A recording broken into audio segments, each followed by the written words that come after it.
there? Because I believe you said that one of your first placements was with Jim Jones, but you Yeah, didn't I get didn't get any the credit. credit for it. Yeah, I didn't get the credit for it because my man that took the beat CD up there to them because he was my dude Ray. He was doing business with them. He was doing some other business with them, and he like, man, I be with Cameron and them and da da da da da. Give me a beat CD. So I gave him a beat CD, and he went up there. Never heard nothing again. That was that. So fast forward, maybe about a year and some change later, I'm coming home to visit because I didn't move to Atlanta at this point. I'm coming home to visit, and my cousin was like, "Man, you got a beat on this Jim Jones album." I'm like, "No, I don't."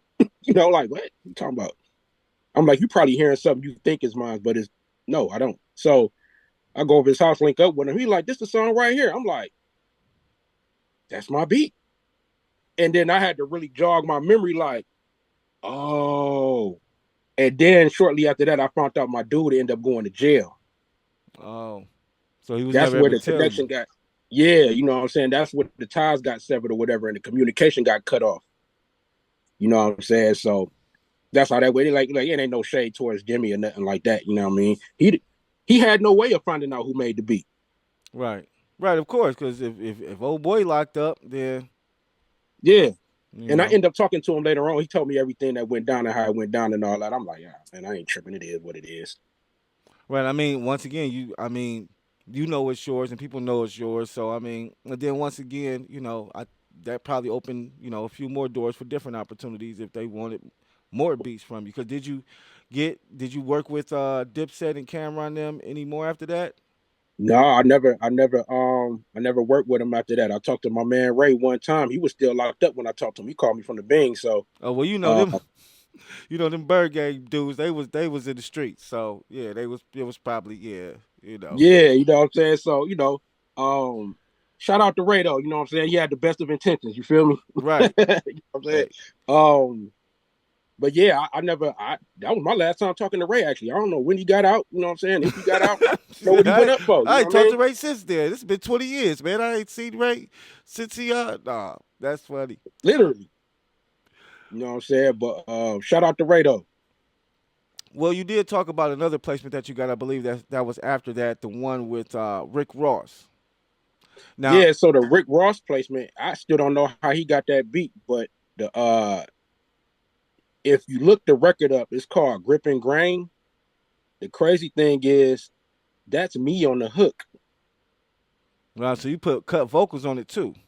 Yeah, that's me on the hook. So the thing is, I put out a little mixtape in what was it, 2006, called the Buddy Hustle, and I have my own version of that record on my mixtape. Okay. And somebody put me on to the Rick Ross joint like years later, and I'm listening to it. And I'm tripping, I'm like, damn, he used the hook and everything. Like, wow, You say they that was didn't use your another one I vocals. give credit They use for. your vocals too, or they just took the My my vocals, Buddy rapped over the 2 track. You know what I'm saying? Again, I don't know who gave him the beat, so it ain't no hard feelings towards right, him right, or right. nothing Of like that. course. You know what I'm saying? Like I don't know who he got the beat from. You know how messy that could be. You know what I mean? So somebody might have sold him that beat. Hey, this game is grimy, and I might ask you something. I'm gonna ask you a little bit about more about that too, and later on in the interview. But how did you get your first the credits and everything? So that came from my man Zeke. He was my manager. He was me and Stack Quo's manager at the time. I mean, now, dude, he's like the older brother I never had. You know what I mean? Like that's my guy. Um, Through him, man. He was working up at Disturbing the Peace at the time. Him and his sister, like his sister India, she like ran the office or whatever. And Zeke, he used to throw parties for Chris, and he would every once in a while get beats. He's responsible for one of the remixes that Chris did on his second album, on the Chicken and Beer album. Okay. Zeke put that together or whatever. But yeah, I met Zeke when I went down to Atlanta. We linked up. That was July 2002. And, from there we just stayed in contact. And I ended up moving to Atlanta in October 2003, and just constantly submitting joints. Chris finally picked one, and yeah, they gave me everything. They really gave me my first look, like on the real side. Like They gave me all my credit. They gave me all my points. They ain't try to short me on nothing because it was my first, technically my first placement. They ain't try to do none of that. They really looked out. You know what I mean? So, shout out to Jeff, Shaka, Chris, the whole DTP family. You know what I'm saying for that. They did me right. You know what I mean? And you met Zeke at the record label, didn't you? Yeah, I met him at the time. It was called Def Jam South. It was still disturbing the peace, but that's when the Def Jam South thing was still going. Okay. 1349 West Peachtree, bro. It's a wild story how we end up meeting, but yeah, I met him. I met him there. Okay. Cool. So, what do you think matters more for placements, relationships or consistency? Both.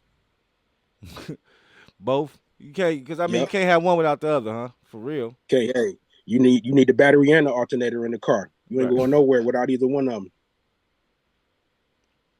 All right. And what has been your preferred way to send beats? Like emails, sessions, or trying to get in the studio with people and let them hear your beats.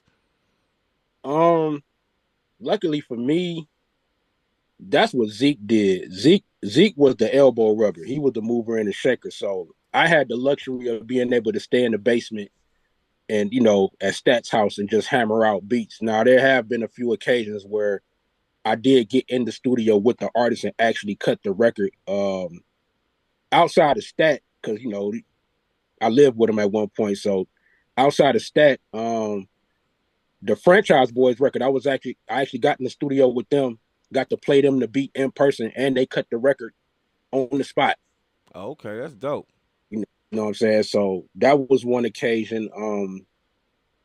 Another one is with Algebra. I went in the studio a lot with Algebra. Like we used to work a lot when I was in Atlanta. So I did a lot with her in person. Who else, man? It's not a lot though, man. To be honest with you, as far as like major artists, it's not a lot. I'll say probably outside of them. Yeah, I just sent the beats email, and back then CDs, we were sending CDs, Right. beat CDs. Send You know what out, I mean? right. Yeah. Beat CDs. That's it. Yep. And then you send about what 30 songs, and you may only pick two or three. You know what I mean? You know But what I'm saying? Yep. that shot. All right. Well, what do you think the biggest mistake producers make when trying to get placements? Mm, I would say the biggest mistake that has been made is devaluing the music. You know what I'm saying? Like letting your stuff go for cheap. Like it's like the music game is so wild and unorganized. There's like it on our side of the tracks. Right. Let me say that because there's other genres where they don't do half of the stuff we be doing over here. About that. Right. They don't be doing half of the stuff we be doing over here, or whatever. But yeah, not really getting with like the mistake is not getting with good representation to help you navigate when cats is ready to do business about your music. Mm. So if you don't know any better, you liable to go for anything just off the excitement of, oh man, so and so want to rap on my beat, and cats don't even be knowing they get took to the cleaners. Mm. Because they don't know They the just excited business. off having, they excited off the name and that, but meanwhile, this rapper or whoever, they didn't took all your publishing. You know what I'm saying? They didn't get you about what $500 and whatever else. You really ain't getting nothing from it, and you ain't getting no residuals. You're not set up with your PRO. Just cats don't be set up, man. They be chasing the fame. They be chasing notoriety and all that stuff and validation, and don't be handling their business. That's the biggest mistake. And then later on, when the song go goddamn quadruple diamond, I made that beat and da da da da. Like, hey man, ain't nothing you could do, man. You signed off on it. Yeah. You signed everything away. Yeah. It's Better luck next unfortunate. time. Yeah, do your due diligence, man. Get you some representation, man, so it don't happen again. And speaking of the game, so at one point in time, you did get signed to a publishing deal, correct?